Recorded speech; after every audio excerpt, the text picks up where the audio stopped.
Nobody could have predicted what George Soros would say when confronted with the most damaging accusation of his career, but what came out of his mouth in the next 30 seconds changed how the world understood financial crises forever. London, December 1997. BBC Television Centre, Studio B. The familiar red chairs and dramatic lighting of Newsnight. Outside, winter rain streaks the windows of Britain's most prestigious current affairs programme. Inside, the atmosphere is electric with tension. This isn't just another interview. This is a reckoning. Jeremy Paxman sits across from George Soros, that predatory stillness he's famous for. Paxman has destroyed political careers with his interrogations, made cabinet ministers resign on air. His reputation is built on asking the questions others won't ask, pushing until something breaks. Tonight, he's facing the most controversial financier alive. Soros sits calmly in the guest chair. 67 years old, wearing a conservative navy suit, white shirt, understated tie, wire-rimmed glasses reflecting the studio lights. His hands rest loosely on the chair arms. No nervous energy, no defensive posture. He looks like a philosophy professor, not the man accused of destroying entire economies. But appearances deceive. This is the Hungarian immigrant who broke the Bank of England, who made $1 billion in a single day betting against sterling, who just months ago triggered the Asian financial crisis that wiped out trillions in wealth, collapsed currencies across Thailand, Indonesia, Malaysia, South Korea. Millions of people lost their jobs, their savings, their futures. The interview has been building for 20 minutes. Paxman started with softballs, establishing Soros's background, his investment philosophy, his quantum fund's legendary returns. Technical questions about currency markets, leverage, reflexivity theory, academic territory where Soros is comfortable, professorial. But everyone watching knows where this is heading. The question hanging over everything, the accusation that's been building in newspapers, television reports, government statements for months. George Soros, financial terrorist. George Soros, destroyer of nations. George Soros, the man who profits from human misery. Paxman's voice cuts through the studio silence. Mr. Soros, let's talk about what happened in Asia this year. The Thai baht, the Malaysian ringgit, the Indonesian rupiah. Currencies that collapsed after massive speculative attacks. Attacks that many economists trace directly to your trading strategies. Soros nods slightly. The Asian crisis was inevitable. These economies had fundamental problems that made their currency pegs unsustainable. Inevitable, Paxman repeats, tasting the word. Inevitable. But, Mr. Soros, you didn't just predict this crisis, you triggered it. Your fund bet billions against these currencies. Other speculators followed your lead. Within weeks, decades of economic progress were wiped out. I identified vulnerabilities in the system. That's what markets do. They expose weaknesses. Paxman leans forward slightly. The famous Paxman lean that signals blood in the water. But let's be specific about the human cost of your market wisdom. In Thailand alone, unemployment tripled. 2 million people lost their jobs. Families who worked their entire lives to build small businesses saw them destroyed overnight. The studio seems to contract. Camera operators, sound technicians, producers in the gallery, everyone feels the tension ratcheting up. This is the moment they've been waiting for. In Indonesia, Paxman continues, his voice gaining intensity, the rupiah lost 80% of its value. The poverty rate doubled. Children stopped going to school because their families couldn't afford it anymore. In South Korea, suicide rates spiked as middle-class families lost everything. Soros listens without expression, doesn't interrupt, doesn't defend, just absorbs the accusation like he's taking notes. But the truly shocking part is coming next. So, let me ask you directly, Mr. Soros. Paxman's voice is steel now. Do you feel guilty for destroying these economies? Do you feel responsible for the human suffering your speculation caused? Do you feel guilty for destroying the lives of millions of people who never heard of George Soros but whose futures you decided with your trading positions? The question hangs in the studio air like a physical presence. This is it. The moment that could destroy Soros's reputation forever. One defensive word, one callous response, and he becomes the face of predatory capitalism, the proof that financial markets are rigged against ordinary people. The silence stretches. 5 seconds, 10. Paxman waits with practiced patience. He knows how to use silence as a weapon, how to let the weight of an unanswered question grow unbearable. Soros removes his glasses, cleans them methodically with a small cloth from his jacket pocket. Still, no response. The gesture seems almost dismissive, like he's considering whether this question deserves an answer. Right at this moment, Soros does something that nobody expected. He smiles. Not smugly, not defensively, almost sadly, like a teacher about to correct a fundamental misunderstanding. Jeremy, he says, voice calm and measured, you're asking the wrong question. Paxman's eyebrows rise slightly.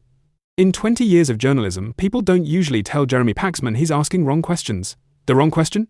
Paxman's voice sharpens. I think the families who lost everything in Asia might disagree. No, they wouldn't, because they understand something you don't, something the media refuses to acknowledge, something the politicians desperately want to hide. Soros replaces his glasses, looks directly into the camera. Not at Paxman, at the millions watching. I didn't destroy these economies, their own governments did. The words land like a physical blow. In the gallery, producers lean forward. This isn't the defensive response they expected. Let me explain something about currency pegs, Soros continues, his voice gaining strength. When a government promises to maintain an artificial exchange rate, they're making a bet that they can defend that rate against market reality indefinitely. Thailand pegged the baht to the dollar when their economy was growing 10% annually. Seemed sustainable. But by 1997, they had a massive current account deficit, a property bubble, banks lending recklessly to connected cronies. The peg was a lie. Paxman tries to interrupt, but Soros continues. Momentum building. The Malaysian ringgit was held artificially high to benefit politically connected businesses importing cheap foreign goods. The Indonesian rupiah was propped up to hide the massive foreign debt their cronies had accumulated. The Korean won was defended to protect the Keebles who had borrowed billions in foreign currency. These weren't innocent victims of speculation, Jeremy. These were corrupt systems that used currency manipulation to hide fundamental problems. I didn't create those problems. I exposed them. You won't believe what happened when Soros turned the tables completely. But here's what really happened, what your viewers need to understand. I didn't wake up one morning and decide to destroy Thailand. I looked at their books. Current account deficit 8% of GDP, foreign reserves falling, property prices disconnected from reality, bank lending based on political connections, not creditworthiness. Any economist could see the baht was unsustainable at 25 to the dollar. It should have been 35, maybe 40. The Thai government knew this. The Bank of Thailand knew this. The IMF knew this. But they maintained the fiction because devaluation would hurt the politically powerful who had borrowed in dollars. Soros's voice becomes more intense, more passionate. This isn't academic theory anymore. This is moral conviction. So I had a choice, Jeremy. I could ignore reality and let the lie continue, or I could take a position based on economic fundamentals. If I didn't do it, someone else would. The mathematics were inevitable. But the human cost, Paxman begins. The human cost, Soros cuts him off sharply, was created by governments that chose short-term political stability over long-term economic health.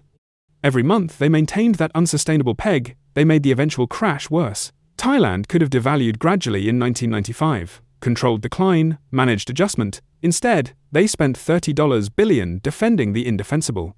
$30 billion that could have been used for education, infrastructure, healthcare. They gambled their people's future on a lie. The studio is dead silent. Even the camera operators have stopped moving. This isn't the defensive billionaire they expected. This is someone systematically dismantling the narrative everyone accepted. What you're about to hear next exposes the real truth about who caused these crises. Jeremy, let me ask you a question. When the Berlin Wall fell, was it the fault of the person who pointed out the cracks, or the system that was already collapsing? Paxman doesn't answer. He's been thrown completely off his prepared script. These currency pegs were the economic equivalent of the Berlin Wall, artificial constructs that defied reality. My trades didn't cause the crisis. They ended the pretense. They forced governments to stop lying to their own people about the state of their economies. The real tragedy isn't that I made money. The real tragedy is how long the charade continued. How many resources were wasted defending the indefensible? How many people suffered because their leaders chose face-saving over truth-telling? Soros leans forward now, his intensity matching Paxman's earlier aggression. You want to talk about guilt? I feel guilty that it took so long, that millions of Thai workers had to pay the price for their government's incompetence. That Indonesian families lost everything because their rulers were too corrupt and too proud to acknowledge reality. But I don't feel guilty for being right. I don't feel guilty for forcing the truth into the open. I feel guilty that the system was allowed to become so corrupt that a financial crisis was the only way to clean it up. The camera catches Paxman's expression. For the first time in his career, he looks genuinely stunned. This isn't going according to plan. Wait until you see how Soros proved that the media had been telling the wrong story all along. Jeremy, here's what your program won't tell viewers. 6 months after the Thai baht collapsed, what happened? Thailand's exports became competitive again. Foreign investment started returning. The economy began genuine reform instead of cosmetic changes. Same with South Korea. The chaebol system that concentrated power in a few families, finally forced to change. Banks that lent money based on connections rather than creditworthiness, finally reformed. Currency crisis created the political space for necessary changes. I didn't destroy these economies. I helped save them from their own governments. Paxman finally finds his voice. But Mr. Soros, surely you can see how ordinary people might view this differently. a billionaire speculator lecturing them about the benefits of their suffering. And that's when Soros said something that made everyone in that studio question everything they thought they knew about morality and markets. Jeremy, I'm not lecturing anyone. I'm telling you what every serious economist knows, but won't say publicly. Currency crises are painful surgery. The alternative is economic cancer. His voice becomes quieter, more personal. I survived the Nazi occupation of Budapest. I lived through Soviet communism. I know what happens when governments lie to their people about reality. The lies always collapse eventually. The only question is how much damage they cause before the truth comes out. These Asian governments were lying about the health of their economies, lying to foreign investors, lying to their own citizens, lying to themselves. My trade simply made the lies impossible to sustain. You ask if I feel guilty. I feel guilty for the families who lost everything, but I don't feel guilty for ending a system that was robbing them blind. I feel guilty for the pain, but not for the cure. Paxman sits back, visibly shaken.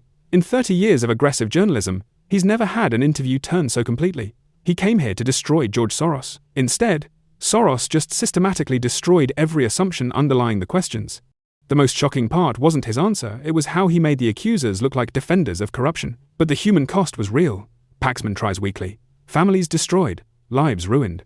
Yes, it was real, and it was caused by 20 years of economic mismanagement, not 20 days of currency speculation. The Indonesian rupiah didn't collapse because of my trades. It collapsed because Indonesia had $140 billion in foreign debt and a banking system built on cronyism. The families who lost everything, they were already being robbed. By inflation that benefited the connected elite. By banking systems that lent money to political cronies while ordinary businesses couldn't get credit. By currency policies that subsidized luxury imports for the rich while taxing exports that employed the poor. I didn't cause their suffering, Jeremy. I ended the system that was causing their suffering. Soros pauses. Lets that sink in. The real question isn't whether I feel guilty. The question is whether the politicians and journalists who defended these corrupt systems feel guilty. Whether the World Bank economists who praised these miracle economies feel guilty. Whether the rating agencies that gave investment-grade ratings to countries with massive structural problems feel guilty. The interview is essentially over. Paxman asks a few more questions, but the energy has completely shifted. He came to expose George Soros as a financial predator. Instead, Soros exposed the entire narrative as fundamentally wrong.